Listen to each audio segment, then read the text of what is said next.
Good morning everyone. आज के इस वीडियो में हम सीखने वाले हैं फेसबुक ऐड, जो सबसे इंपॉर्टेंट है सोशल मीडिया में, क्योंकि सबसे ज़्यादा यहाँ पे फेसबुक ऐड का यूज़ होता है पूरे डिजिटल मार्केटिंग में। और ज़्यादातर कंपनियाँ छत्तीसगढ़ की यदि हम बात करें तो वो सोशल मीडिया ही यूज़ करती है, और उसमें भी सबसे important Facebook and Instagram add. तो आज के इस टॉपिक में हम सीखेंगे किस तरीके से ऐड को क्रिएट किया जाता है, क्यों हमें फेसबुक ऐड की ज़रूरत पड़ती है। तो बिना टाइम वेस्ट के हम स्टार्ट करते हैं आज का हमारा सेशन, जिसमें हम देखेंगे फेसबुक ऐड। तो फाइनली हमें फेसबुक ऐड की ज़रूरत क्यों पड़ती है। हमने ऑर्गेनिकली पढ़ा कि हम फेसबुक में ऑर्गेनिकली लोगों तक अपने पोस्ट को रीच कर सकते हैं या बड़ा पहुंचा सकते हैं। तो फिर ऐड की ज़रूरत क्यों पड़ी, क्यों हमें पैसे डालने की ज़रूरत पड़ रही है। तो उसका सबसे बड़ा रीज़न है कि फेसबुक भी कहीं ना कहीं क्या एक प्लेटफॉर्म है जो कोई और उसको ऑपरेट कर रहा है, मतलब कहीं ना कहीं उसने अर्निंग के लिए बनाया हुआ है। तो यदि वो आपके पोस्ट को सब लोगों तक पहुंचा देगा तो फिर वो अर्निंग कहाँ से करेगा। और इतने सारा फीचर्स वो टाइम टू टाइम लेके आ रहा है, आपके बिहेवियर को एनालाइज करके अपग्रेड कर रहा है। तो उसमें भी रिसर्च करने में उनकी टीम को सैलरी प्रोवाइड करने के लिए कुछ ना कुछ तो रेवेन्यूज को जनरेट करना पड़ेगा। तो उसके लिए फेसबुक क्या करता है, आपके पेज में जितने भी लाइक होते हैं उस लाइक का 10 to 15% लोगों तक ही वो क्या करता है, ऑर्गेनिकली रीच करता है। ऑर्गेनिक आपका वो क्या करता है, रीच करता है। और उसमें भी यदि आपने प्रॉपर हैशटैग यूज किया, यदि यूज किया क्या प्रॉपर हैशटैग, तो वो इंक्रीज होके 5% एक्स्ट्रा लोगों तक आपके पोस्ट को रीच करता है, बट उससे ज्यादा नहीं। अब उसमें भी डिपेंड करता है कि आपके कंपनी पेज में कितने लाइक्स या कितने लोगों ने फॉलो किया हुआ है। यदि आप अभी स्टार्टअप हो, फॉर एग्जांपल आपके पेज में 500 लोगों ने लाइक किया है, तो हार्डली इस 500 में 50 to 60 लोगों तक आपका पोस्ट रीच कर सकता है ऑर्गेनिकली। और आप लोगों ने कई बार देखा होगा कि जब आप कोई पोस्ट करते हो तो उसके नेक्स्ट डे आपको बूस्ट का ऑप्शन मिलता है। क्यों? क्योंकि वो बोलता है कि आप इतने पैसे डालो तो आपके पोस्ट को और भी 1000 लोगों तक, 1500 लोगों तक, डिपेंडिंग अपॉन आपका बजट कितना इन्वेस्ट करना चाहते हो, आपके पोस्ट को वो रीच करेगा। तो वो क्या कर रहा है, ऑर्गेनिकली लिमिटेड लोगों तक लेके जा रहा है, और यदि आप उसको पे करते हो तो वो और थोड़ा ज्यादा लोगों तक आपके पोस्ट को रीच करेगा। अब यहाँ पे बूस्ट और पेड ऐड में डिफरेंस क्या है। तो जनरली जो बूस्ट होता है वो यूज होता है आपके बिजनेस को या आपके पोस्ट को ज्यादा से ज्यादा लोगों तक पहुंचाने के लिए जो ऑप्शन यूज होता है। जनरली फेसबुक ने ये क्यों दिया हुआ है, क्योंकि प्रॉपर फेसबुक ऐड का जो प्लेटफॉर्म है वो अलग है। अब हर एक पर्सन को वो चीज आए वो जरूरी नहीं है। तो फेसबुक क्या करता है, फॉर एग्जांपल आपको फेसबुक में ऐड रन करना नहीं आता तो नॉर्मल पोस्ट करते हो, एक दिन दो दिन के बाद आपको उसमें बोलता है बूस्ट करो। जैसे बूस्ट में क्लिक करते हो, बेसिक इन्फॉर्मेशन पूछता है कि कौन से सिटी में आपको दिखाना चाहते हो, आपका बजट क्या है, एज ग्रुप क्या है, बेसिक चीजें। और उसके बाद वो क्या करता है, आपको पे करने बोलता है, और आपका पोस्ट वो ज्यादा से ज्यादा लोगों तक दिखाता है। तो ये जनरली बूस्ट का ऑप्शन उनके लिए बना हुआ है जिनको आता नहीं है, और आप सिर्फ और सिर्फ बूस्ट के थ्रू अपने पोस्ट को लोगों तक पहुंचा सकते हो। लेकिन यदि आपका ऑब्जेक्टिव है कि मुझे लीड जनरेट करना है, मुझे ट्रैफिक जनरेट करनी है, या मुझे कन्वर्जन करना है, सेल करनी है, तो ये सारी चीजों के लिए बूस्ट आपके किसी काम का नहीं है। बूस्ट के थ्रू आप सिर्फ और सिर्फ अपने पोस्ट की रीच इंक्रीज कर सकते हो, और कुछ नहीं। तो होप आप लोगों को ये डिफरेंस क्लियर हो गया होगा कि बूस्ट और पेड ऐड में क्या डिफरेंस है। अब यदि आपको फेसबुक में पेड ऐड रन करना है तो आपको कुछ बातों का ध्यान रखना पड़ेगा, जैसे कि आपका सबसे इंपॉर्टेंट चीज, आपका फेसबुक अकाउंट होना चाहिए, और उस अकाउंट में आपको क्या होना चाहिए, फेसबुक पेज, या फिर मैं बोल सकता हूँ कंपनी पेज, जिस पेज के लिए आप ऐड रन करना चाहते हो। यदि आपके उस अकाउंट में कोई भी पेज नहीं है, या जिस चीज के लिए आप ऐड रन कर रहे हो उस कंपनी का यदि पेज अवेलेबल नहीं है, तो फिर आप फेसबुक में ऐड रन नहीं कर सकते। तो ये दो चीजें इंपॉर्टेंट है। यदि ये दो चीजें आपके पास है तो आप ऐड रन कर सकते हो। अब ऐड का स्ट्रक्चर कैसा होता है थोड़ा सा वो समझ लेते हैं, फिर अपन प्रैक्टिकली जाके देखेंगे कि किस तरीके से ऐड रन किया जाता है। तो फेसबुक ऐड का जो स्ट्रक्चर होता है वो क्या होता है, सबसे पहला आपका फेसबुक में ऐड अकाउंट क्रिएट होता है आपका। ठीक है, एक अकाउंट से आप एक फेसबुक ऐड अकाउंट क्रिएट कर सकते हो।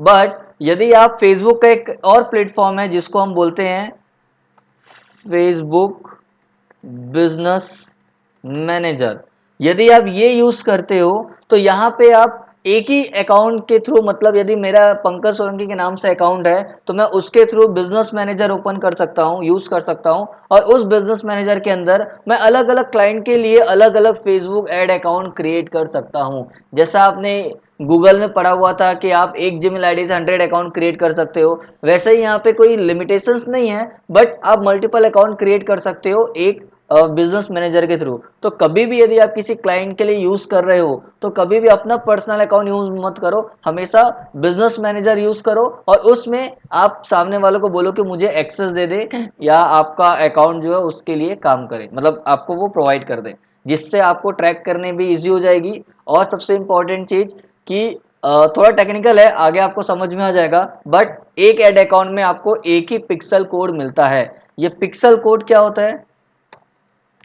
पिक्सल कोड, इस कोड के थ्रू हम क्या करते हैं, हम रीटारगेटिंग के लिए ये यूज होता है कि हमारी वेबसाइट को कितने लोगों ने विजिट किया, उनको दोबारा यदि हमको ऐड दिखाना है तो उसके लिए हमें यूज करना पड़ता है पिक्सल कोड, या फिर हमें चेक करना है कितने लोगों ने वेबसाइट से कोई प्रोडक्ट परचेस किया, तो कन्वर्जन ट्रैकिंग कोड भी जब हम बनाते हैं उसके लिए भी कहीं ना कहीं पिक्सल कोड ही यूज होता है। तो एक अकाउंट के लिए एक पिक्सल कोड यूज होता है, और वो पिक्सल कोड आप अपने एक वेबसाइट में डाल सकते हो। तो यदि आपके पास सपोज 2 या 4 वेबसाइट है तो एक अकाउंट के थ्रू आप एक ही पिक्सल को सब में डालोगे तो वो ट्रैकिंग में दिक्कत होगी। इसीलिए आपको क्या करना पड़ेगा, या तो आप अलग अलग आईडी से उस अलग अलग एड अकाउंट क्रिएट करो, जो कि बहुत डिफिकल्ट है। बेटर है कि आप एक फेसबुक बिजनेस मैनेजर यूज करो और उसके थ्रू आगे बढ़ो। तो कैसे बिजनेस मैनेजर यूज करते हो वो बाद में देखेंगे, पहले सिंपल तरीका देख लेते हैं कि नॉर्मल अकाउंट के थ्रू हमें यदि एड रन करना है तो किस तरीके से कर सकते हैं। तो आपका क्या बनता है यहाँ पे, एड अकाउंट। उस एड अकाउंट में आपको बेसिक इंफॉर्मेशन डालनी पड़ती है, जैसे कि आपका आपकी कंट्री हो गई, आपका टाइम जोन हो गया, और आपकी करेंसी। ठीक है, ये 3 चीजें आपको डालनी पड़ती है और उसके बाद आपका एड अकाउंट क्रिएट होता है। एक चीज याद रखना, यदि आपके पास जीएसटी नंबर है तो अच्छी बात है, और यदि आप जीएसटी से बचना चाहते हो तो आप करेंसी में यूएसडी डाल सकते हो, मतलब डॉलर यूज कर सकते हो। जैसे ही आप यदि डॉलर यूज करोगे तो आपसे वो जीएसटी चार्ज नहीं करेगा, बट उस केस में फिर आपको अपना कंट्री यूएस डालना पड़ेगा, टाइम जोन वहां के हिसाब से डालना पड़ेगा, और करेंसी में डॉलर। तो थोड़ा सा तामझाम करोगे तो आप कहीं ना कहीं जीएसटी से बच सकते हो। बट इन केस यदि आपको नहीं करना है, आपके पास ऑलरेडी जीएसटी नंबर है और आप उसका बेनिफिट वैसे ही ले रहे हो, तो आप नॉर्मल आपकी कंट्री या जो भी है वो आप यहाँ पे बेसिक डिटेल डाल सकते हो। इसके बाद जैसे ही आपका ऐड अकाउंट बनता है उसके बाद आप यहाँ पे ऐड क्रिएट करने के लिए स्टार्ट करते हो। सबसे पहला स्टेप होता है जिसको हम बोलते हैं क्या, कैंपेन। ठीक है, कैंपेन। अब ये जो कैंपेन होता है, ठीक है, कैंपेन के अंदर वो क्या पूछता है आपको, ऑब्जेक्टिव।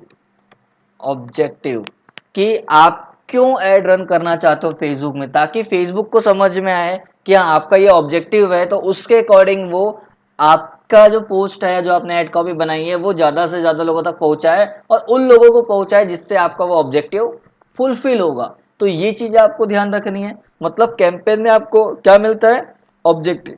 और यहाँ पे आपके पास 11 टाइप्स ऑफ ऑब्जेक्टिव आपके पास अवेलेबल होता है, जैसे कि आपका ब्रांड अवेयरनेस हो गया, रीच हो गया, ट्रैफिक हो गया, वीडियो व्यू हो गया, एंगेजमेंट हो गया। इस तरीके से आपको टोटल 11 जो ऑब्जेक्टिव मिलता है, जो आप कैंपेन के समय या कैंपेन बनाते वक्त यूज कर सकते हो।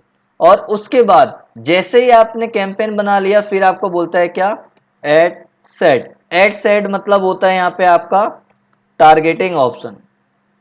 टारगेटिंग ऑप्शन में क्या क्या आता है, टारगेटिंग में आता है आपका लोकेशन हो गया, एज हो गया, जेंडर हो गया, उसके बाद डिटेल्ड आपका इंटरेस्ट हो गया, देन प्लेसमेंट, आपका बजट। ये सारी चीजें वो कहाँ पे पूछता है आपको, एड सेट लेवल पे, कि किसको दिखाना है, उसका एज क्या है, उसका इंटरेस्ट क्या है, कहाँ ऐड दिखाना चाहते हो, क्या बजट है। ये सारा बेसिक इंफॉर्मेशन आपको कहाँ पूछता है, एड सेट लेवल पे पूछता है। और एक बार एड सेट लेवल क्रिएट हो गया, फिर आपका आता है एड कॉपी।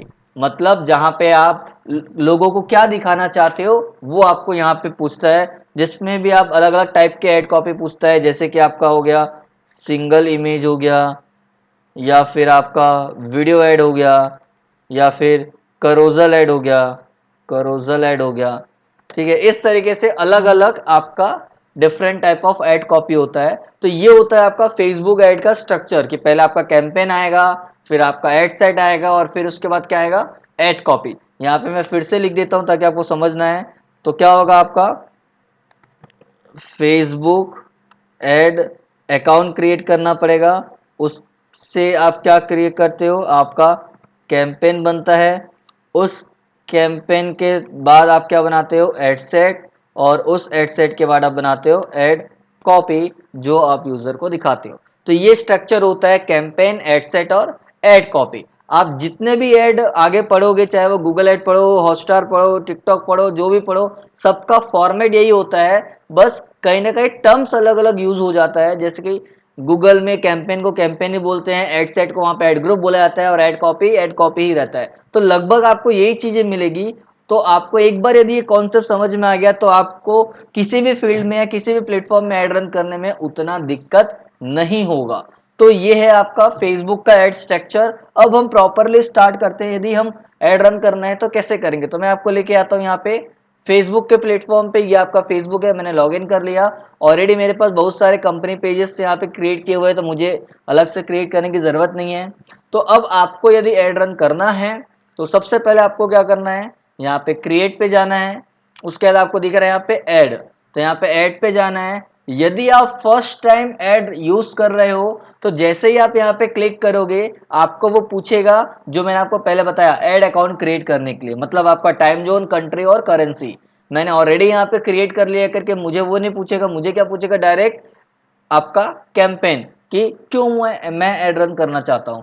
तो आप वो स्टेप कंप्लीट करके जैसे ही कंटिन्यू करोगे, तो आपके सामने ये स्क्रीन आ जाएगी जिसमें आपको दिख रहा है कैंपेन। अब कैंपेन में जैसे कि मैंने आपको बताया कि वो 11 टाइप के ऑब्जेक्टिव पूछेगा कि आप क्यों ऐड रन करना चाहते हो। तो वो आपके सामने ये रहा। उसने 3 पार्ट में उसको डिवाइड कर दिया है, अवेयरनेस, कंसिडरेशन और कन्वर्जन। अवेयरनेस में आपका ब्रांड अवेयरनेस है, रीच है, ट्रैफिक है, एंगेजमेंट है। ये अलग अलग ऑब्जेक्टिव आपके सामने हैं। अब आपको जिस चीज के लिए भी ऐड रन करना है वो आप कर सकते हो। तो अपन स्टार्ट करते हैं अभी अवेयरनेस से। फॉर एग्जांपल मैं कोई इवेंट ऑर्गेनाइज कर रहा हूँ या कुछ चीजें कर रहा हूँ, तो मैं क्या करूंगा, मैं सबसे पहले ज्यादा से ज्यादा लोगों को अवेयरनेस क्रिएट करना चाहता हूँ, ताकि लोगों को पहले पता चले, फिर आगे की चीजें करेंगे। तो मैं सबसे पहले यहाँ क्या करूंगा, ब्रांड अवेयरनेस में क्लिक करता हूँ, कि मेरा ऑब्जेक्टिव है कि मेरे को ज्यादा से ज्यादा लोगों को अवेयर करना है। मतलब एक ही आदमी को मेरे को बार बार ऐड दिखाना है। क्योंकि रिच और अवेयरनेस में डिफरेंस क्या होता है, रिच मतलब डेली यूनिक लोगों को ऐड दिखाए, मतलब ज्यादा से ज्यादा लोगों तक पहुंचे। अवेयरनेस मतलब उनको रिकॉल करवाते रहे कि हाँ ऐसा कुछ होने वाला है। तो ये डिपेंड करेगा कि आपका प्रोडक्ट क्या है या आप क्या करने वाले हो। तो अभी हमने लिया है ब्रांड अवेयरनेस। अब यहाँ पे पूछता है कैंपेन का नाम। ये कहीं पे दिखेगा नहीं है, आपके नॉलेज के लिए है, ताकि आपको पता चले कि आपने क्यों ऐड रन किया था, या फिर इस अवेयरनेस को क्यों किया था, कब किया था, ताकि जब आप इसका डेटा देखोगे तो कैंपेन के नाम से समझ में आ जाए, अच्छा ये कैंपेन मैंने इस चीज के लिए बनाया था और ऐसा। तो अभी यहाँ पे हम नाम दे देते हैं, फॉर एग्जाम्पल डमी दे देते हैं, कि सपोज हम वर्कशॉप क्रिएट करने, ऑर्गेनाइज करने वाले हैं। तो यहाँ पे मैं वो बोलता हूँ digital marketing demo workshop. Demo इसलिए ताकि मुझे समझ में आए कि डमी मैंने बनाया हुआ था, ठीक है। अब नीचे ये चीज को अभी कुछ मत करो, एज इट इज रहने दो, कंटिन्यू। अब जैसे कंटिन्यू किया तो यहाँ पे आपको पूरा वो स्ट्रक्चर दिखा रहा है, कैंपेन, एड सेट और एड। अब जैसे ही कैंपेन हो गया, वो आ गया एड सेट में। एड सेट का भी नाम ये किसी को दिखेगा नहीं, आपके नॉलेज के लिए मैंने बोल दिया सपोज स्टूडेंट डेमो मैंने डाल दिया अभी। उसके बाद यहाँ पे बहुत सारी चीजें हैं, हम स्टेप बाय स्टेप सारी चीजें देखेंगे। मैं एक साथ सब बताने जाऊंगा तो आपको हो सकता है कि आपको समझ में ना आए या आप भूल जाओ। इसलिए जो जो चीज पहले इजी है उसको पहले बताता हूँ, फिर आगे की चीजें देखते हैं। तो ये जो सेक्शन आपको दिख रहा है ऑडियंस में, कि क्रिएट न्यू ऑडियंस, ये हम बाद में देखेंगे कि इसका यूज क्या है और क्यों इसको यूज करते हैं। तो अभी वो सेक्शन छोड़ देते हैं, और अब मैं आ जाता हूँ यहाँ पे लोकेशन पे, कि मुझे कहाँ पे ऐड दिखाना है। यहाँ पे आपको दिख रहा है प्यूपिल लिव इन और रिसेंटली इन दिस लोकेशन। आप इस पे क्लिक करोगे तो और भी अलग अलग ऑप्शन आएंगे, कि pupil living in this location, pupil recently in this location, या pupil travelling in this location. तो आपको जो भी आपके बिजनेस के हिसाब से या जिस चीज के लिए आप ऐड रन कर रहे हो जो सुटेबल होगा, वो ऑप्शन आप सेलेक्ट करो। उसके बाद यहाँ पे बाय डिफॉल्ट सेलेक्टेड है अभी इंडिया। क्यों? क्योंकि मैंने जब ऐड अकाउंट बनाया था तो मैंने अपनी कंट्री क्या डाली थी, इंडिया, इसलिए वो दिखा रहा है। आप यूएस डालोगे तो यूएस आएगा। तो यहाँ पे आप इंडिया भले डला हुआ है, लेकिन मैं चाहूँ तो इसको चेंज कर सकता हूँ। फॉर एग्जाम्पल मुझे सिर्फ और सिर्फ रायपुर में ऐड दिखाना है, तो मैं यहाँ पे क्लिक करता हूँ और डालता हूँ क्या, रायपुर। तो यहाँ पे रायपुर छत्तीसगढ़ आ गया। मैंने क्लिक किया, अब वो पूछ रहा है रेडियस टारगेटिंग के लिए मिनिमम 17 किलोमीटर वो टारगेट करता है और मैक्सिमम 40 किलोमीटर टारगेट करता है। बट यदि आप चाहते हो कि आपको 5 किलोमीटर के रेडियस में टारगेट करना है, बट यहाँ पे तो मिनिमम ऑप्शन 17 है, तो यदि आपको 5 किलोमीटर के रेडियस में टारगेट करना है तो आपको क्या करना पड़ेगा, आपको पिन ड्रॉप करना पड़ेगा। मतलब जैसे कि मैं यहाँ पे दिखाता हूँ, ये उसने कर लिया। यहाँ नीचे आते हैं अपन, अभी यहाँ पे मैं डालता हूँ फाफाड़ी, शायद नहीं लेगा, मैं चेक करता हूँ एरिया, क्योंकि लेता नहीं है। नहीं, फाफाड़ी रायपुर नहीं इसके लिस्ट में। तो हमें क्या करना पड़ेगा, हमको इसको थोड़ा सा बड़ा करना पड़ेगा ताकि पता चले कि वो कौन सा एरिया है, क्या है। अब यहाँ पे दिख रहा है ये रेलवे स्टेशन के आसपास का एरिया है, ठीक है। ये रेलवे स्टेशन हो गए, सारी चीजें हो गई। अब आपको थोड़ा क्या करना पड़ेगा, जूम कर करके ये देखना पड़ेगा कि वो कौन सा एरिया, जैसे कि ये आ गया आपका तेलीबांधा हो गया, कैनाल लिंकिंग रोड हो गया, ठीक है, जी रोड हो गया। और बड़ा करते हैं थोड़ा सा, ये आ गया यहाँ पे, ये सारी चीज़ें, ये रेलवे स्टेशन हो गया आपका यहाँ दिख रहा है, ठीक है। अब यहाँ से ये निकल के फाफड़ी चौक आ रहा है। और बड़ा करते हैं, ये आपका फाफड़ी चौक हो गया। फिर यहाँ से जेल रोड जा रहा है ये। अब मुझे क्या करना है, फॉर एग्जांपल ये मेरी ऑफिस है, मैं चाहता हूँ फाफड़ी चौक के 5 किलोमीटर के रेडियस में दिखाना है। तो ये जो ड्रॉप पिन है, इस ड्रॉप पिन को पकड़ो और यहाँ पे जो भी आपका एरिया है वहाँ पे ड्रॉप कर दो। जैसे ही आप उसको ड्रॉप कर दोगे, यहाँ पे अब आपको वो देगा क्या, रेडियस टारगेटिंग कि आप कर सकते हो। मैंने यहाँ पे डाल दिया 5 किलोमीटर, तो अब वो उसी रेडियस के 5 किलोमीटर में ही ऐड दिखाएगा। तो आपको वैसे वो ऑप्शन नहीं देगा, बट यदि आप चाहते हो कि आप पर्टिकुलर एरिया को टारगेट करना, तो फिर आप ये टेक्निक यूज कर सकते हो, पिन ड्रॉप वाला, ठीक है। अभी मैं यहाँ पे प्रॉपर लोकेशन डाल देता हूँ कि मुझे दिखाना है फॉर एग्जांपल रायपुर में। आप चाहो तो मल्टीपल लोकेशन भी डाल सकते हो कि मुझे भिलाई में भी ऐड दिखाना है, मैंने भिलाई कर दिया। ये टारगेटिंग अपन देख लेंगे, फिर मेरे को बिलासपुर में करना है तो बिलासपुर कर दिया, ठीक है। और सबका मैंने डाल दिया कि मेरे को 17 किलोमीटर के बीच में दिखाना है, क्योंकि वो 40 किलोमीटर तो पूरा भिलाई आ गया वहाँ पे फिर। तो ये मैंने सबको कर दिया अलग अलग लोकेशन वाइज फिल्टर। ये आपको जितना डालना है डाल सकते हो। आप जैसे ही चीजें ऐड करते जाओगे, मतलब टारगेटिंग करते जाओगे, आपको राइट हैंड साइड पे दिख रहा है ऑडियंस साइज, आपको बताएगा कि जिन लोगों का आप टारगेट कर रहे हो उनकी ऑडियंस की एस्टिमेटेड साइज कितनी, मतलब पोटेंशियल रीच कितने लोगों तक वो पहुंचा सकता है। बट डिपेंड, उसके नीचे आपको दिख रहा है एस्टिमेटेड डेली रिजल्ट, वो डिपेंड करेगा आपके बजट के ऊपर कि आपके साइज तो इतना है पोटेंशियल रीच, लेकिन जितना बजट आप डालोगे उस हिसाब से डेली कितने लोगों तक पहुंचा सकता है, उसका वो क्या करता है, एक एस्टिमेटेड रिजल्ट आपको बताता है। वो आप यहाँ पे ध्यान दे सकते हो। उसके बाद जैसे नीचे आते हैं, यहाँ पे बोलेगा एज, कि कौन से एज ग्रुप को आपको ऐड दिखाना है। अब यहाँ पे मुझे सपोज, जैसा कि अभी तक के मैं एनालिटिक्स यूज करता हूँ, मुझे पता है कि ऑन एन एवरेज 20 साल से लेके 45 साल के बीच वाले सबसे ज्यादा लोग मेरे पास कोर्स करने के लिए आते हैं, तो मैंने वो सेलेक्ट कर लिया। जैसे ही आप चीजें फिल्टर लगाते हैं तो यहाँ पे साइज कम ज्यादा इंक्रीज होती जाती है। एक चीज और, जैसे कि कुछ लोग हो सकते हैं कि मैंने बोला कि रायपुर में टारगेट करना है, बट रायपुर में मेरे को फाफाड़ी में या तेलीबांधा में या फिर टाटेबंद में हाइड करना है। तो उस केस में क्या करोगे, तो जैसे ही यहाँ पे आप ऐड करते हो, वैसे इंक्लूड के बाद एक्सक्लूड का भी ऑप्शन है, तो यहाँ पे आप एक्सक्लूड कर दोगे तो रायपुर में तो ऐड दिखाएगा, बट पर्टिकुलर उस लोकेशन पे नहीं दिखाएगा, यदि आपको स्पेसिफिक लोकेशन को ऐड एक्सक्लूड करना है तो। जैसे कि आपने पूरा छत्तीसगढ़ सेलेक्ट कर लिया, बट छत्तीसगढ़ में आपको लिमिटेड सिटी नहीं दिखानी है, फॉर एग्जाम्पल 2-4 सिटी, तो आप एक एक सिटी को ऐड करते जाओगे, उससे अच्छा पूरा स्टेट सेलेक्ट कर लो और लिमिटेड सिटी को क्या करो, एक्सक्लूड कर लो। तो ये भी आप कर सकते हो।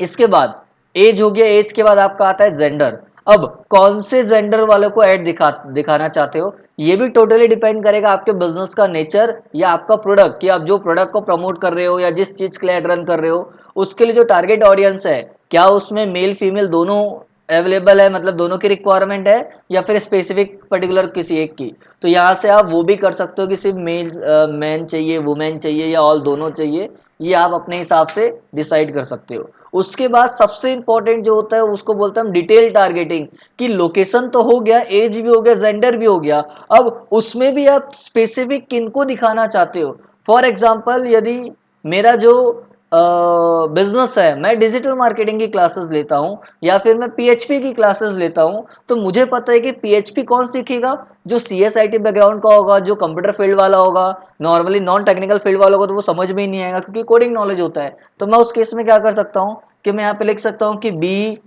कंप्यूटर साइंस, यहाँ पे बी कंप्यूटर साइंस, यहाँ पे दिख रहा है फील्ड ऑफ स्टडी। बट एक चीज याद रखना, कुछ भी आप सर्च करोगे तो साइड में आपको दिखता है इंटरेस्टेड है, जॉब टाइटल है, फील्ड ऑफ स्टडी क्या है, तो वो चीज जरूर ध्यान रखना। अब मैंने जैसे कि बोला कि जो बी कंप्यूटर साइंस कर रहा है उसको टारगेट करो क्योंकि चांस है कि वो सीखे। अब इसके अलावा फॉर एग्जाम्पल आपको कोई चीज समझ में नहीं आती है तो आप क्या कर सकते हो, यहाँ पे सजेशन में क्लिक कर सकते हो और वो क्या करेगा, आपके जो भी आपने एक चीजें डाली हुई है उससे रिलेटेड और भी सजेशन देगा कि आप किन किन लोगों को टारगेट कर सकते हो।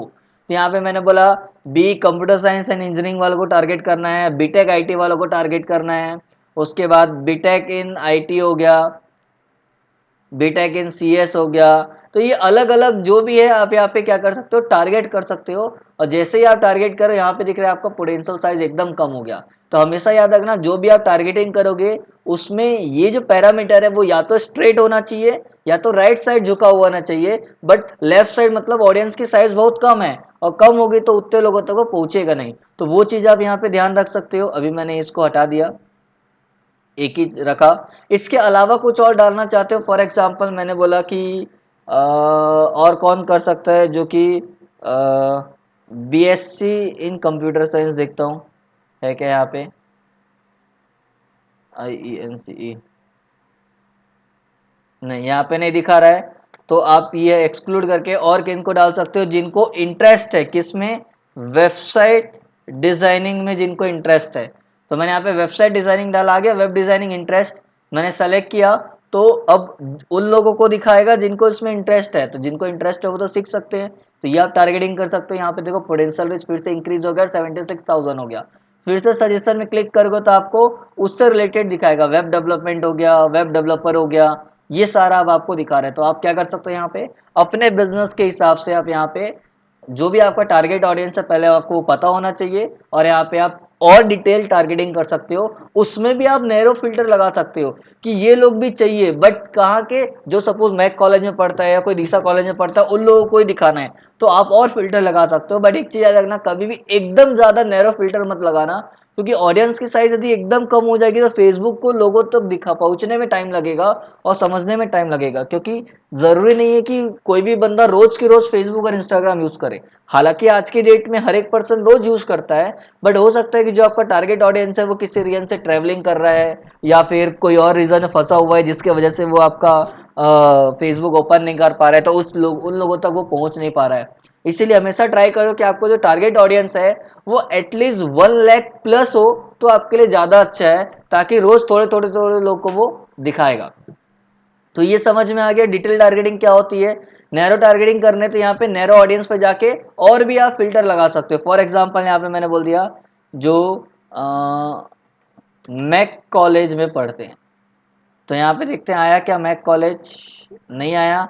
यहाँ पे देखते हैं मैक को प्रॉपर लिख देते हैं क्या, महाराजा, प्रॉपर देखते हैं Agrasen international, international college, international की स्पेलिंग गलत है, अरे महाराजा, महाराजा अग्रसेन इंटरनेशनल कॉलेज। तो हो सकता है यहाँ पे ये कॉलेज नहीं दे रहा है, तो आप किसी और में जा सकते हो, या फिर यहाँ पे ब्राउज करके आप डेमोग्राफिक में आ जाओ, एजुकेशन में आ जाओ, और आप स्कूल या यूनिवर्सिटी यहाँ पे फिल्टर लगाओ, अब सर्च करो तो मे भी आ जाए मैक कॉलेज नहीं है। यहाँ पे अपन डालते हैं क्या, रवि शंकर यूनिवर्सिटी।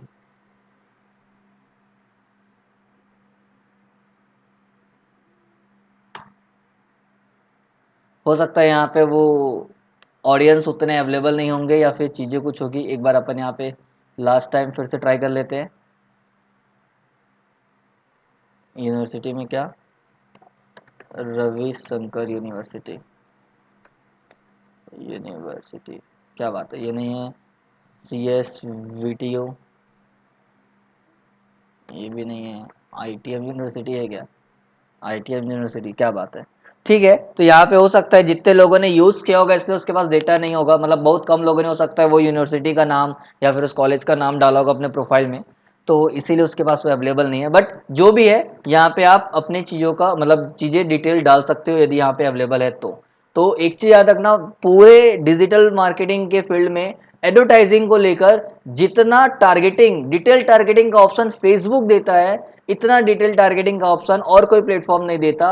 उसका सबसे बड़ा रीजन है कि फेसबुक के पास आपका डिटेल अवेलेबल है कि आप क्या करते हो, आपका क्या पसंद है, कहाँ घूमने जा रहे हो, सारा डेटा उसके पास अवेलेबल है, इसीलिए यहाँ पे ये काम आता है। तो आप फेसबुक में डिटेल टारगेटिंग करते हो। उसके बाद यहाँ पे नीचे ऑप्शन आता है एक लैंग्वेज, कि कौन सी लैंग्वेज वालों को आपको ऐड दिखाना है। तो यहाँ पे आप फिल्टर लगा सकते हो, यदि आपकी सिर्फ इंग्लिश लैंग्वेज नोन वालों को दिखाना है, हिंदी वालों को दिखाना है, गुजराती वालों को दिखाना है, तो आप अपने हिसाब से इसको फिल्टर लगा सकते हो। उसके बाद आपको आता है कनेक्शन, कि किसको ऐड दिखाना चाहते हो। अब यहाँ पे बहुत सारे ऑप्शन आते हैं कि फेसबुक में जो आपके पेज को लाइक किए उनको भी ऐड दिखाना है, कि फ्रेंड्स ऑफ पीपल जिन्होंने आपके पेज को लाइक किया उनके फ्रेंड्स को दिखाना है या उनको एक्सक्लूड करना है। तो इस तरीके से अलग अलग अलग अलग यहाँ पे कॉम्बिनेशन है जो आप यहाँ पे यूज कर सकते हो। तो ये आपके ऊपर है आपको किस तरीके से यूज करना है। बट एक चीज है कि यदि आप अपने फेसबुक पेज में कोई भी पोस्ट करोगे तो ऑर्गेनिकली उनको तो दिखेगा ही जिन्होंने आपके पेज को लाइक किया हुआ है। तो यदि आप चाहते हो तो उसको एक्सक्लूड कर सकते हो या तो उसको सेलेक्ट भी कर सकते हो, कि हो सकता है जिन्होंने आपके पेज को लाइक किया उनके लिए स्पेशल आप डिस्काउंट देना चाहते हो। तो ये आपकी चॉइस है, जैसा आपको समझ में आता है, बट ये ऑप्शन यहाँ से आप कर सकते हो। उसके बाद सेव ऑडियंस, फॉर एग्जाम्पल आपको बार बार यही प्रोडक्ट को टारगेट करना है और हो सकता है फ्यूचर में भी बार बार आपको ये एड रन करना पड़े, तो इतना सारा जो डिटेल टारगेटिंग हमने अभी किया एक एक सेलेक्ट करके, तो वो बार बार न करना पड़े उसलिए आप यहाँ पे क्या कर सकते हो, सेव दिस ऑडियंस। जैसे ही आप यहाँ पे क्लिक करोगे तो जो भी अभी आपने यहाँ पे डाला, लोकेशन हो गया, डिटेल टारगेटिंग हो गया, एज, जेंडर, सारा चीज यहाँ पे सेव हो जाएगा और आप उस ऑडियंस का नाम दे दो और सेव कर दो, ताकि फ्यूचर में क्या होगा, जब भी आप यहाँ पे आओगे तो यहाँ पे ऊपर में अपने जो ऑप्शन छोड़ा था क्रिएट न्यू ऑडियंस और यूज सेव ऑडियंस, तो न्यू ऑडियंस तो हम देखेंगे बाद में, बट यूज सेव ऑडियंस मतलब जो आपने अभी सेव किया था। तो यदि किसी को भी आप यहाँ से सेलेक्ट करते हो, जैसे कि यहाँ पे आपको दिख रहा है कि डिजिटल मार्केटिंग के लिए मैंने पहले से ऑडियंस बना के रखे हुए हैं, तो यदि मैं इनको सेलेक्ट कर देता हूँ तो मुझे दोबारा वो ऑडियंस फिल्टर लगाने की जरूरत नहीं है और यहाँ पे वो क्या आ जाएगा, ऑटोमेटिक वो फिलअप हो गया। तो ये आपकी चॉइस है कि आप इसको किस तरीके से करना चाहते हो या फिर से नया नया बार बार करना चाहते हो। यहां तक क्लियर? होप आगे बढ़ते हैं, अब सारी चीजें क्लियर होगी। नहीं भी होती है, कहीं कोई डाउट आता है तो आप पूछो बिंदास, कोई दिक्कत नहीं है, बार बार पूछो, मेरे को बताने में कोई वो नहीं है। बट जब तक आप प्रैक्टिस नहीं करोगे तब तक आपको चीजें समझ में नहीं आएगी और यहाँ पे चीजें आपको याद होनी चाहिए कि कौन सी चीजों के लिए क्या होना चाहिए। और एक चीज हमेशा याद रखो, चीजें बहुत सिंपल है, चाहे आप फेसबुक ऐड पढ़ो चाहे गूगल ऐड पढ़ो, हर एक चीज सिंपल है। बट जितना प्रैक्टिस करोगे उतना आपके लिए ज्यादा अच्छा है, ताकि आपको तुरंत स्ट्रेटेजी बनाने में भी दिक्कत नहीं होगी। अब यदि आप कोई नया ऐड अकाउंट बना रहे हो या फॉर एग्जांपल किसी कंपनी के लिए ऐड बना रहे हो, अब बिना कोई स्ट्रेटेजी प्लान किए यदि आप डायरेक्ट ऐड बनाने कूद गए तो आपको दिक्कत होगी कि यार मैं कौन सी सिटी को टारगेट करूं, डिटेल टारगेटिंग में किनको टारगेट करूं, तो आपको यहाँ पे सोचने में टाइम वेस्ट होगा। तो बेटर है कि आप पहले से प्लान कर लो, क्योंकि आपको पता तो है कि फेसबुक का स्ट्रक्चर क्या है, कहाँ कहाँ पे क्या क्या चीजें पूछेगा। तो पहले से प्लान कर लो कि हाँ इस एज ग्रुप वालों को टारगेट करना है, ये लोकेशन में टारगेट करना है, इन लोगों को दिखाना है डिटेल टारगेटिंग में, ये सारा पहले से डिसाइड कर लोगे तो हार्डली 5 से 10 मिनट में आपका ये ऐड अकाउंट या फेसबुक ऐड बन जाएगा। लेकिन यदि आपको पता ही नहीं होगा तो यहाँ पे आप बैठे बैठे सोचते रहोगे तो वो हार्डली 5-10 मिनट के बदले वो 1 आध घंटा भी ले ले, आधे घंटे भी ले ले, डिपेंड करेगा कि आप किस तरीके से बना रहे हो। तो बेटर है कि आप पहले से पूरा प्लान करो और उसके बाद यहाँ पे आके ऐड बनाओ। नाउ आगे बढ़ते हैं अपन। अब आ गया प्लेसमेंट। प्लेसमेंट मतलब आप अपना ऐड कहाँ दिखाना चाहते हो। तो अभी यहाँ पे आप देख रहे हो, दो दिख रहा है आपको, एक ऑटोमेटेड प्लेसमेंट और एक दिख रहा है आपको मैनुअल प्लेसमेंट। ऑटोमेटेड मतलब फेसबुक डिसाइड करेगा आपने जो ऑब्जेक्टिव चूज किया उसके अकॉर्डिंग कि कहाँ कहाँ ऐड दिखाना चाहिए जिससे आपका वो ऑब्जेक्टिव फुलफिल हो जाए। और मैनुअल मतलब आप डिसाइड करोगे कि फेसबुक में जहां भी ऐड दिखता है, लाइक आपका स्टोरी हो गया, न्यूज़फीड हो गया, राइट कॉलम हो गया, तो कहाँ कहाँ आप ऐड दिखाना चाहते हो वो आपके कंट्रोल में है। तो बेस्ट होता है कि एज अ फ्रेशर, यदि आप फर्स्ट टाइम कर रहे हो, आपको कोई आइडिया नहीं है, तो आप हमेशा ऑटोमेटेड पे जाओ ताकि फेसबुक डिसाइड करे और आपको ज्यादा से ज्यादा रिजल्ट मिले। और कुछ समय के बाद जब आपको एक्सपीरियंस हो जाता है कि नहीं मुझे सबसे ज्यादा रिजल्ट इस प्लेटफॉर्म से मिल रहा है या फिर ऐसा है, तो उस केस में आप मैनुअल पे जाओ और उसके बाद आपके पास अलग अलग ऑप्शन होते हैं कि यहाँ पे आप सेलेक्ट कर सकते हो। जैसे कि आपका फेसबुक हो गया, इंस्टाग्राम हो गया। ऑडियंस नेटवर्क इस ऑब्जेक्टिव के लिए अवेलेबल नहीं करके वो बंद किया हुआ है, बट ऑडियंस नेटवर्क मतलब थर्ड पार्टी साइड जिससे फेसबुक ने टाई अप किया हुआ है और वहां पे आपका वो ऐड दिखाएगा, वैसे जैसे गूगल में होता है। तो यहाँ पे वो ऑप्शन नहीं है अभी, क्यों? क्योंकि ऑब्जेक्टिव में वो नहीं है। जैसे आप ऑब्जेक्टिव चेंज करोगे तो ये भी आ जाएगा। अब उसमें भी अलग अलग ऑप्शन आपके पास है कि न्यूज फीड। अब न्यूज फीड में आप कहाँ कहाँ दिखाना चाहते हो। फेसबुक न्यूज फीड है, इंस्टाग्राम न्यूज फीड है, फेसबुक मार्केट प्लेस है, वीडियो फीड है, फेसबुक राइट कॉलम ऐड है। ये सारी चीजें अलग अलग आपको मिलेगी। स्टोरी में बहुत सारे ऑप्शन है, इंस्टेंट वीडियो है, सर्च है, मैसेजेस है, आर्टिकल है, ऐप एंड साइड है। तो अब आपको डिसाइड करना है कहाँ दिखाना है। तो आपको यदि नॉलेज है, आपको आइडिया है, तो आप मैनुअल पे जाओ, अदरवाइज आप ऑटोमेटेड पे जाओ और फेसबुक को डिसाइड करने दो। और एक बार वो ऐड रन होता है फिर आप एनालाइज करो कि कहाँ कहाँ पे दिखा, कौन से प्लेसमेंट से आपको बेनिफिट ज्यादा हो रहा है, ताकि नेक्स्ट टाइम आप क्या करोगे उसको उस हिसाब से इंप्लीमेंट करोगे। तो ये चीजें आप यहाँ पे डिसाइड कर सकते हो। इसके बाद मोर ऑप्शन पे यहाँ पे कुछ नहीं है, यहाँ पे डिवाइस फिल्टर लगाने का है। क्या फिल्टर लगाने का है कि ऑल डिवाइस, आपको हर एक डिवाइस पे दिखाना है कि जब कोई वाईफाई से कनेक्टेड होगा तब दिखाना है, या फिर आपको पर्टिकुलर किसी चीज को एक्सक्लूड करना है, तो वो सारा आप क्या कर सकते हो, यहाँ से फिल्टर लगा सकते हो।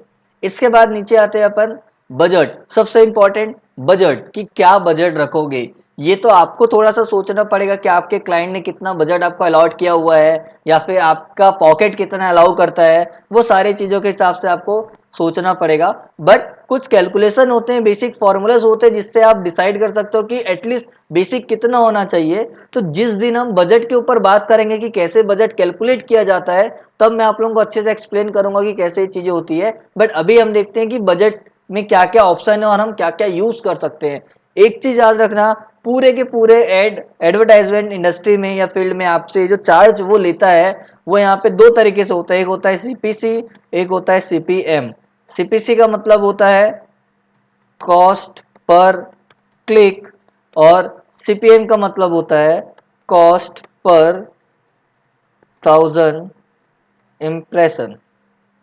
अब कॉस्ट पर क्लिक और कॉस्ट पर 1000 इंप्रेशन का मतलब क्या है। कॉस्ट पर क्लिक मतलब आपका ऐड लोगों को दिखा, बट जब तक लोग आपके ऐड में क्लिक नहीं करेंगे तब तक फेसबुक आपसे चार्ज नहीं लेगा, या फिर जब आप गूगल में ऐड रन करते हो तो गूगल आपसे चार्ज नहीं लेगा। तो सीपीसी का मतलब होता है कॉस्ट पर क्लिक, कि जब कोई ऐड पे क्लिक करेगा तभी आपको चार्ज लगेगा। और दूसरा होता है कॉस्ट पर 1000 इंप्रेशन, मतलब इंप्रेशन का सेट होता है कि सपोज यहाँ पे जो 1000 इंप्रेशन बोलने का मतलब वो 1000 बार आपका ऐड दिखाएगा तब एक एक्स अमाउंट वो क्या करेगा, चार्ज लेगा आपसे।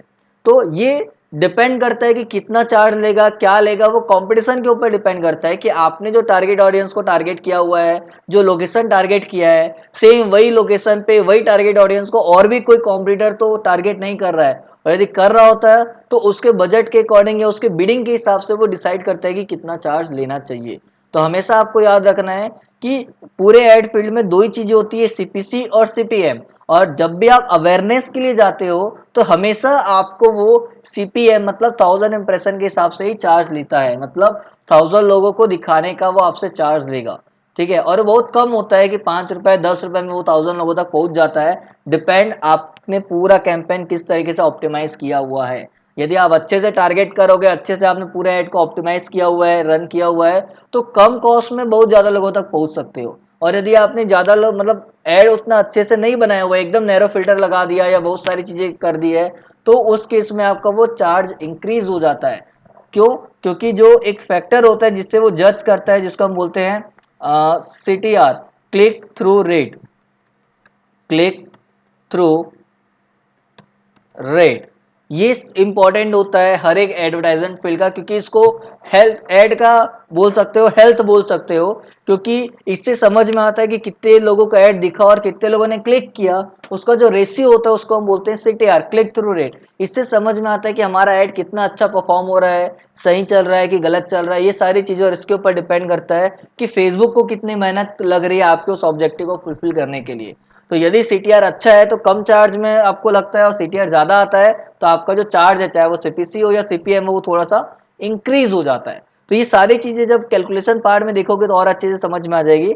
अभी के लिए बस इतना समझो कि दो टाइप से वो चार्ज लेता है, CPC और CPM, क्लिक के हिसाब से और इंप्रेशन के हिसाब से। ठीक है, तो अभी यहाँ पे वो बोल रहा है क्या कि Facebook will aim to get the most ad recall lift spend your entire budget. ठीक है, कैसे वो करेगा? अब यहाँ पे आपको बोल रहा है बजट। बजट में वो दो तरीके से वो आपसे चार्ज पूछता है, डेली बजट और एक होता है life time budget. Daily budget मतलब आपको क्लियरली समझ में आ रहा है कि रोज का 200 रुपए, 500 रुपए, जितना आपका पॉकेट अलाउ करता है वो रोज का बजट हो गया। रोज फेसबुक आपके बिहाफ में उतना रुपए खर्च करेगा एड रन करने के लिए। दूसरा होता है लाइफ टाइम बजट। अब लाइफ टाइम बजट मतलब क्या होता है? Life time in the sense हमेशा के लिए नहीं, लाइफ टाइम मतलब आपके कैंपेन का ड्यूरेशन। फॉर एग्जाम्पल मैं अभी एड रन कर रहा हूं 30 दिन के लिए, 30 डेज के लिए।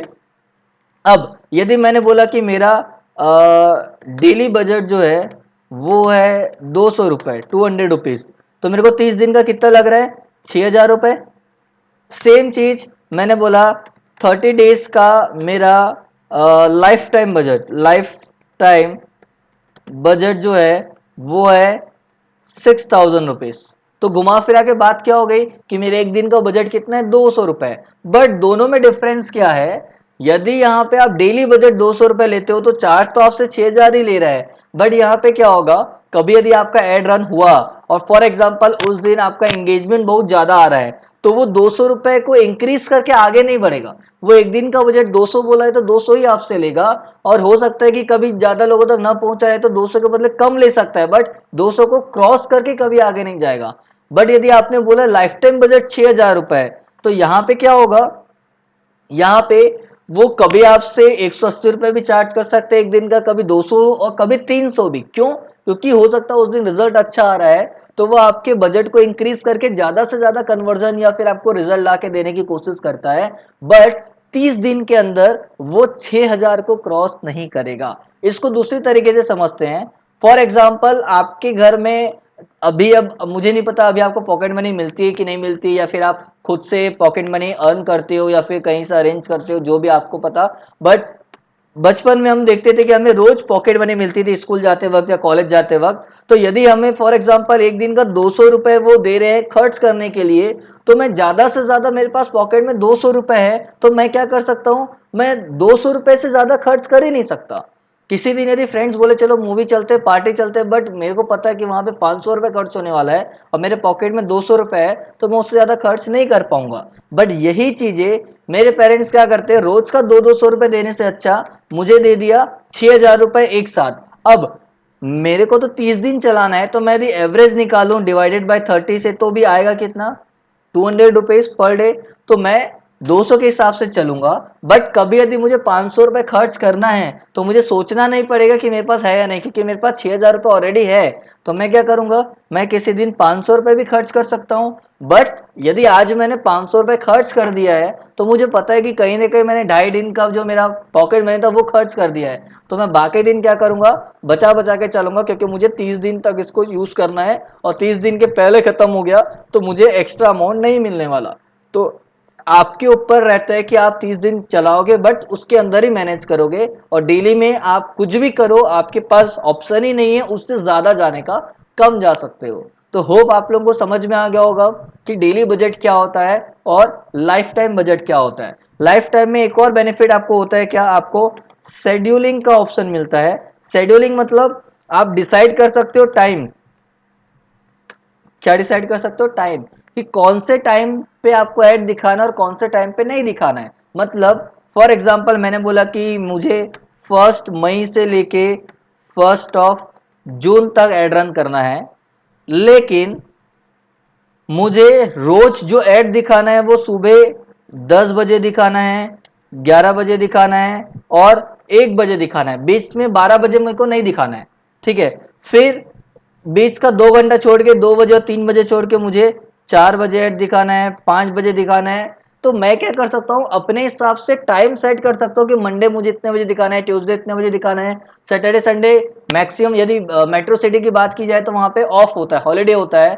तो मैं क्या कर सकता हूँ, Saturday Sunday half day time रख सकता हूँ, या फिर नहीं दिखाना चाहता हूँ तो मैं नहीं भी दिखा सकता। और वो डिपेंड करता है आपके ऊपर। तो ये जो शेड्यूलिंग का ऑप्शन होता है कि आप अलग अलग डे वाइज आप यहाँ पे शेड्यूल कर सकते हो, और उसका जो टाइम रहता है वो 1 आवर रहता है। ऐसा नहीं कि आप 10:30 बजे चालू किया और 12:30 बजे दिखाना है, नहीं ऐसा नहीं होता। अवरली डिवाइडेड होता है, मतलब आप 12 बजे, 1 बजे, 2 बजे, 3 बजे, 5 बजे अलग अलग रख सकते हो, बट अवरली रहेगा, ठीक है। तो यहाँ पे लाइफ टाइम में जो भी आपने बजट डाला, सॉरी डेली बजट डाला, वो 1 दिन का रहेगा।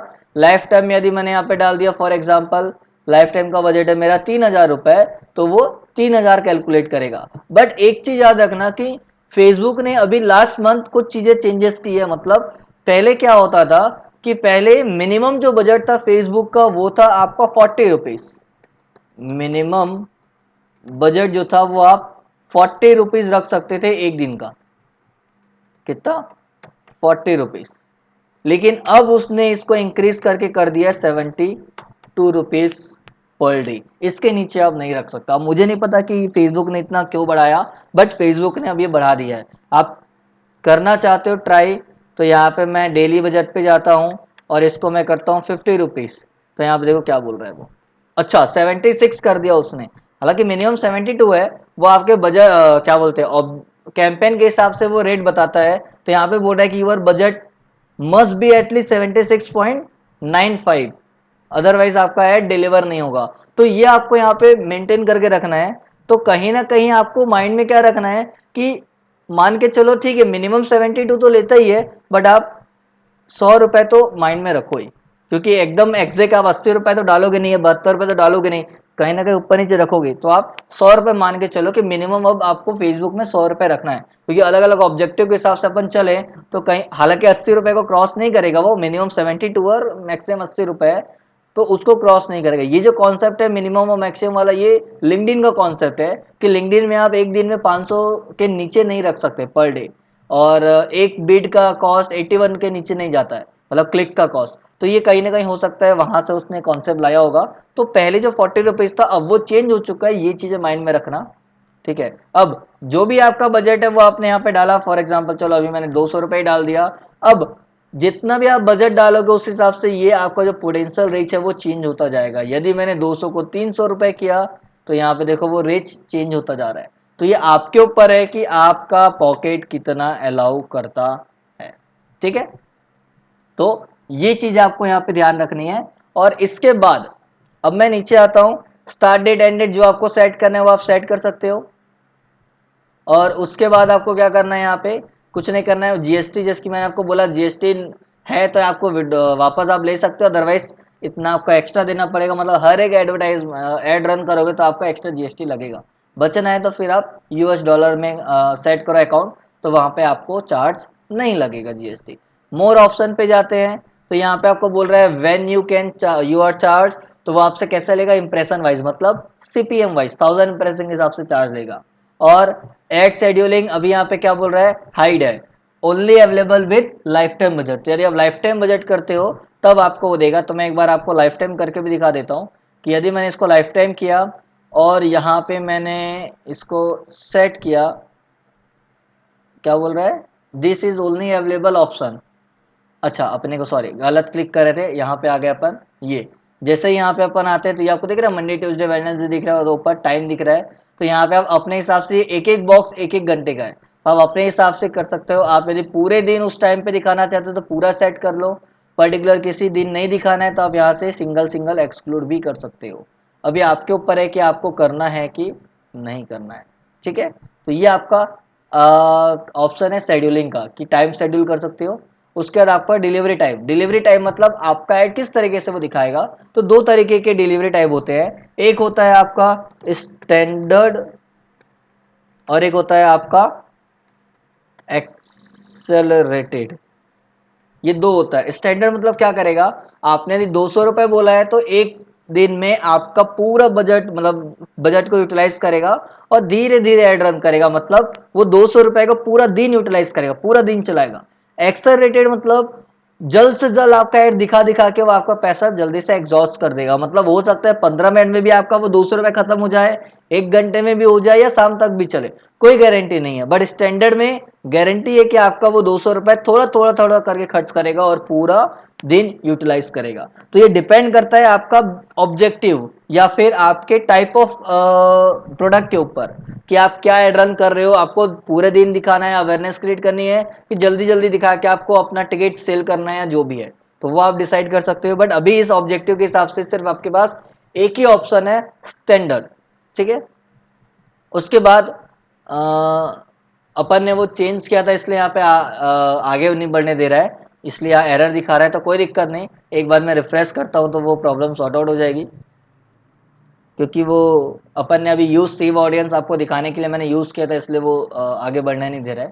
ठीक है, तो कोई दिक्कत नहीं है। जैसे ही मैं रिफ्रेश करूँगा वो सारा डेटा फिलअप रहेगा, मतलब ऑटोमेटिक यहाँ पे रहेगा। ठीक है, डरने की कोई बात नहीं है। तो मैंने इसको बोला क्या कि कंटिन्यू, तो वो सारी चीज़ें वो एज इट इज़ दिखा रहेगा, अब कोई एरर वो नहीं देगा। समझ में आ रहा है।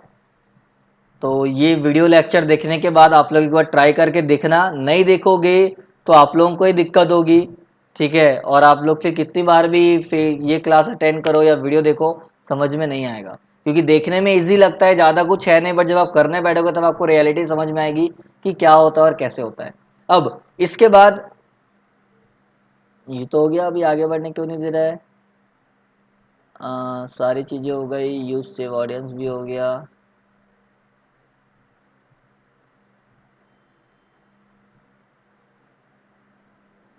अभी के लिए मैं इसको ऑटोमेटिक पे जान देता हूँ।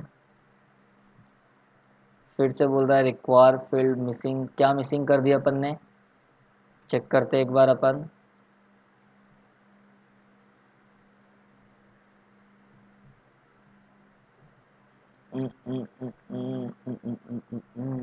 सब चीज़ तो अपन ने ठीक से किया हुआ है।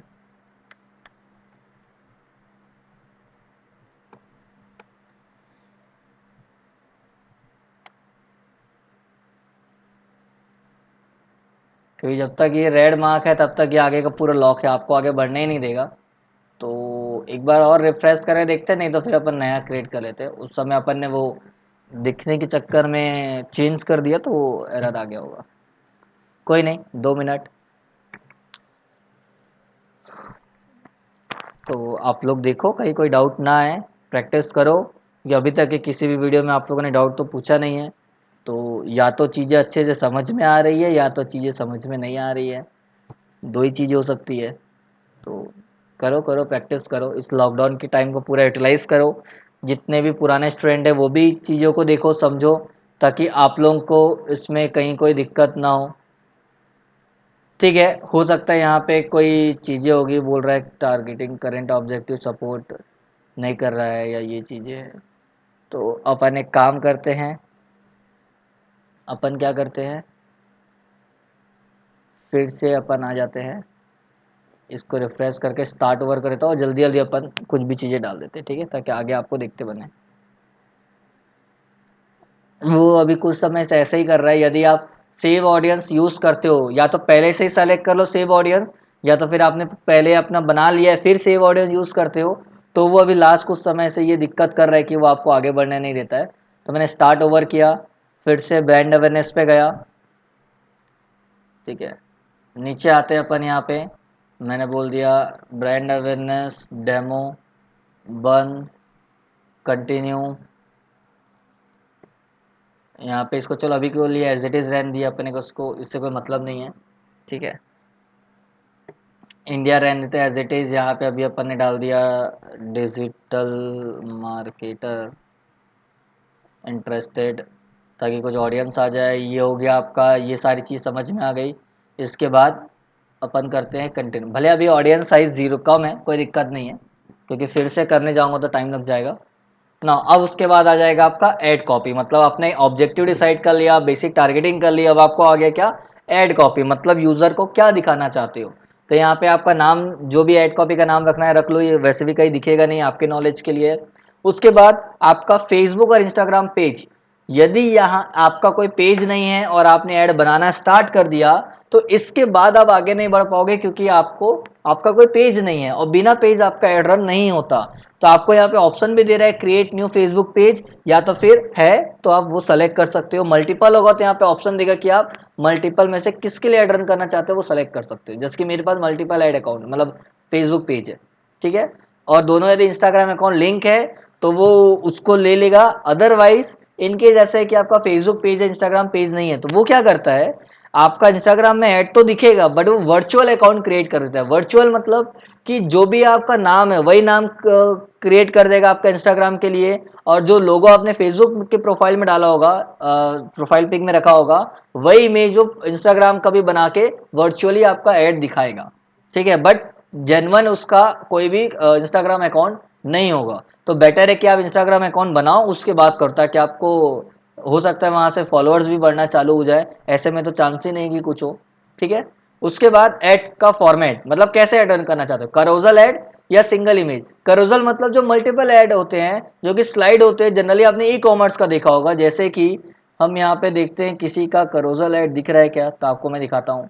ये जो दिख रहा है ये आपका वीडियो ऐड है, स्पॉन्सर्ड लिखा हुआ है, ये वीडियो ऐड हो गया। और देखते हैं, ये आपका सिंगल इमेज ऐड हो गया, यहाँ पे सिर्फ इमेज है, ये भी आपका सिंगल इमेज है।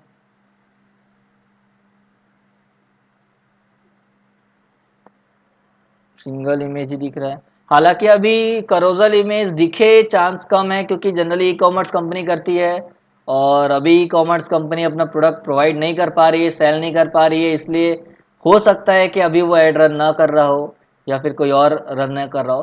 तो आपको यहाँ पे दिखता है छोटे छोटे ऐसे स्क्वायर बॉक्स में रहता है और दो इमेज दिखती है, एक पूरी और एक आधी। आप स्क्रॉल करते जाते हो तो उसको बोलते हैं करोजल इमेज। मिनिमम 2 इमेज आपका होना चाहिए करोजल के लिए, और मैक्सिमम 10 या 12 इमेज आप यूज कर सकते हो। तो ये चीज आपको ध्यान रखनी है। तो अभी मैंने बोला सिंगल इमेज ऐड मुझे यूज करनी है।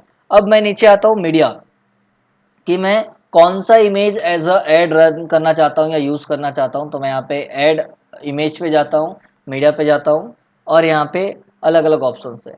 तो यहाँ पे मैंने फ्यूचर में सॉरी पास्ट में जितने भी ऐड रन किए होंगे, जो भी इमेज यूज किया होगा, वो सबका यहाँ पे मेरे को क्या दिखा रहा है, ऐड कॉपी दिखा रहा है। मैं चाहूँ तो इसमें से भी कोई यूज कर सकता हूँ, नया यूज करना है तो मैं अपलोड कर सकता हूँ। और इन केस मेरे पास नया नहीं है और मेरे को डिजाइन करना नहीं आता, ना मेरे पास ग्राफिक डिजाइनर है, तो फेसबुक क्या बोलता है, यहाँ पे आप क्लिक करके जो स्टॉक इमेजेस है, स्टॉक फोटोज, यहाँ पे जाओ और यहाँ पे सर्च करो कि आपको क्या चाहिए, क्योंकि फेसबुक ने शटर स्टॉक के साथ टाई अप किया हुआ है और यहाँ से आपको फ्री में ये इमेज यूज करने का मौका मिलता है। जैसे कि अपन ने यहाँ पे बोला, सर्च करता हूँ मैं, हैंग हो गया क्या, हाँ, डिजिटल मार्केटिंग, ये तो आपको जिस फील्ड से रिलेटेड चाहिए, डिजिटल मार्केटिंग हो गया, फैशन हो गया, इवेंट मैनेजमेंट हो गया, जो भी आपका फील्ड है वो आप यहाँ पे सर्च करो, आपको इमेजेस मिलेगी और उस इमेज में से कोई भी एक आप सर्च करके या सेलेक्ट करके यूज कर सकते हो। फॉर एग्जाम्पल मुझे अभी ये वाला यूज करना है, तो मैंने इसको सेलेक्ट किया और कंटिन्यू, तो एक बार सेलेक्ट हो गया है, ये कंटिन्यू। तो यहाँ पे क्या आएगा, आपको प्रीव्यू दिखाएगा ऐड कॉपी। लगता है सिस्टम थोड़ा सा स्लो हो गया है, इसलिए स्लो चल रहा है। नेट तो अच्छा चल रहा है, कोई दिक्कत नहीं। तो ये ठीक है, बट एक चीज़ याद रखना, कभी भी इमेज की हमें साइज होती है तो आप थोड़ा सा ध्यान रखना क्या, कि यदि आप फेसबुक में सिंगल इमेज ऐड रन करना चाहते हो और आपने डेस्कटॉप के लिए बनाया है तो साइज होनी चाहिए 1200 क्रॉस 628। यदि आप मोबाइल के लिए और ये सब के लिए बना रहे हो तो 1080 क्रॉस 1080, ये किस में रहेगा, पिक्सल में रहेगा ये दोनों, ठीक है। क्योंकि आज के डेट में मैक्सिमम लोग मोबाइल यूज कर रहे हैं, तो आप बेटर है कि आप 1080 वाला साइज लो, ताकि डेस्कटॉप में भी दिखेगा तो प्रॉपर तरीके से दिखे और मोबाइल में भी प्रॉपर तरीके से दिखे, तो ये चीज़ें आप ध्यान रखो। इसके बाद यहाँ पे वो प्रीव्यू दिखा रहा है, मतलब अलग अलग प्लेसमेंट, आप किसी पे भी क्लिक करोगे तो बताएगा अलग अलग प्लेटफॉर्म में किस तरीके से दिखेगा। ये होता है आपका प्रीव्यू टेक्स्ट। प्रीव्यू टेक्स्ट मतलब जो इमेज के जस्ट ऊपर दिखता है। तो यहाँ पे आप अपने हिसाब से जो भी आपका कंटेंट है वो आप यहाँ पे पोस्ट कर दो, तो यहाँ पे आपको दिखाना स्टार्ट कर देगा। और आप चाहो तो यहाँ पे इमोजी भी यूज कर सकते हो। इमोजी यूज करने के लिए आप क्या कर सकते हो, यहाँ पे न्यू टैब में ओपन कर लो और सर्च करो फेसबुक एड्स इमोजीज, सर्च करो तो आपको बहुत सारी मिलेगी। जैसे कि ये है, ओपन किया अपन ने,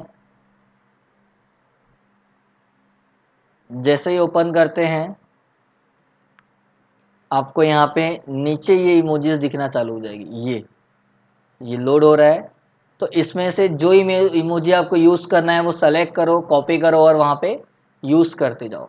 तो ये आपके ऊपर है कैसे क्या करना है, किस तरीके से आप सेट करना चाहते हो। या फिर आप अपने मोबाइल में भी ये टाइप करके वहाँ से भी कॉपी पेस्ट करोगे तो कोई दिक्कत नहीं है, वो आपकी चॉइस है जो भी यहाँ पे लिखना है। बट एक चीज़ याद रखना कि मोबाइल में फर्स्ट 3 लाइन्स ही दिखती है, तो आप ऐसा कुछ फर्स्ट 3 लाइन्स में आप बनाओ कि वो अट्रैक्टिव रहे और लोग देखें, क्योंकि जब तक वो पढ़ेंगे नहीं, क्लिक नहीं करेंगे, तब तक आगे का उनको मैसेज पढ़ते नहीं बनेगा।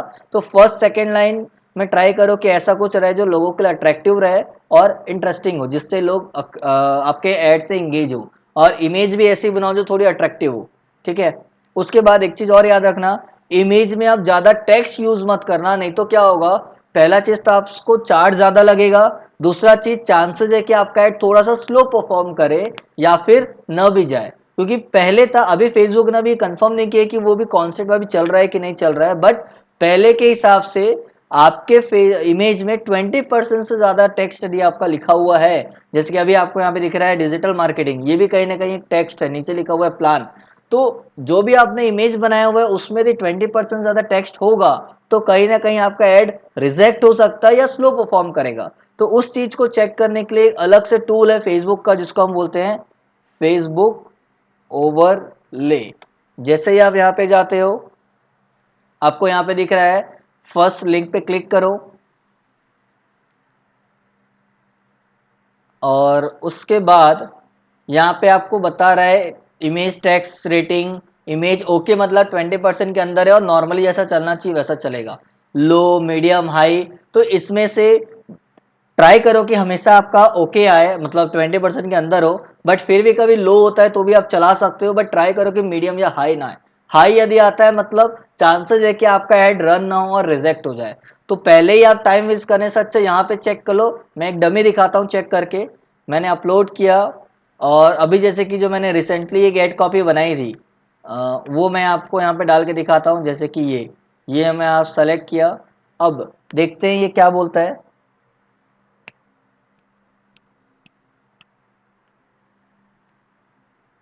हार्डली ये 1 मिनट लेता है, ये आपके इंटरनेट के ऊपर भी डिपेंड करेगा, कभी कभी जल्दी ले लेता है, कभी कभी थोड़ा टाइम लगाता है, बट हो जाता है। तो यहाँ पे देखो क्या बोल रहा है, इमेज टेक्स्ट लो, मतलब आपने कहीं ना कहीं थोड़ा सा ज़्यादा 20% से ज़्यादा कंटेंट यूज़ किया हुआ है, जिसके वजह से शायद आपका ये जो ऐड है वो थोड़ा सा स्लो परफॉर्म करेगा, अदरवाइज कोई दिक्कत नहीं है। तो लो तक आप चला सकते हो, बट मीडियम या हाई मतलब उससे वहां तक नहीं होना चाहिए। तो ये टूल के थ्रू आप क्या कर सकते हो, चेक कर सकते हो कि जो भी इमेज ग्राफिक डिजाइनर बना के दिया हुआ है उसमें कंटेंट ज़्यादा तो नहीं है, जितना कंटेंट लिखना है वो आप यहाँ पे प्राइमरी टेक्स्ट में लिखो, कोई दिक्कत नहीं है। उसके बाद यहाँ पे बोल रहा है ऐड अ वेबसाइट, क्योंकि आपने ब्रांडिंग अवेयरनेस क्रिएट किया करके आपको यहाँ पे पूछ रहा है कि क्या इस ऐड पे कोई क्लिक करेगा तो आप वेबसाइट में भेजना चाहते हो। तो यहाँ पे आप यदि भेजना चाहते हो तो यस क्लिक करो ऐड अ वेबसाइट यूआरएल। और यहाँ पे वो बोल रहा है क्या, हेडिंग। अब हेडिंग मतलब क्या होता है, जो भी आप यहाँ पे यूआरएल डालते हो तो नीचे इमेज के नीचे आपने देखा होगा कई बार लिखा रहता है, जैसे कि मैं आपको डाल के दिखाता हूँ। यहाँ पे मैंने बोला learn digital marketing at rupees 10,000 for example, ये नहीं है। तो यहाँ पे आपको दिख रहा है क्या दिख रहा है, नीचे आ गया ये learn digital marketing at rupees 10,000। उसके बाद नीचे बोल रहा है डिस्क्रिप्शन, मतलब उसके नीचे क्या दिखाएगा। और यदि आप यूआरएल डालते हैं तो वो आपके यूआरएल से उसका टाइटल डिस्क्रिप्शन फैच करके यहाँ पे डिस्प्ले कर देता है। अब वो आपकी चॉइस है क्या डालना है। मैंने बोला for example hurry up, limited time offer. तो आप जो भी डालोगे यहाँ पे आपको दिखता जाएगा, और यहाँ पे डिस्प्ले यूआरएल मतलब दिखाने के लिए, जो कि यहाँ पे बोल रहा है। तो यहाँ पे पहले आपका एग्जैक्ट यूआरएल डालो कि उस पे क्लिक करने पे लोग कहाँ जाएंगे। तो मैंने बोल दिया .easyacademy.com, यहाँ पे भेजना है।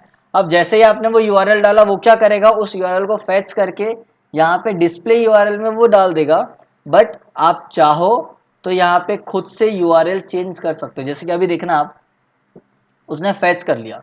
आप यही रखना चाहते हो तो यही रखो, या तो फिर मैंने बोला मुझे www.eda.com रखना है, मतलब शॉर्ट। तो दिखाने के लिए वहां पे वो eda.com रहेगा, बट क्लिक करने पे जाएगा कहाँ पे, जो आपने ये यूआरएल डाला हुआ है। और इसके बाद ये सारी चीजें आप एज इट इज रखो। उसके बाद आपको बोल रहा है कॉल टू एक्शन, यहाँ पे जो ब्लैंक दिख रहा है, ताकि लोग उस पर क्लिक करें। क्लिक करेंगे तो भी जाएगा वहीं, बट एक नॉर्मल लोगों को बताने के लिए कि क्या करना है।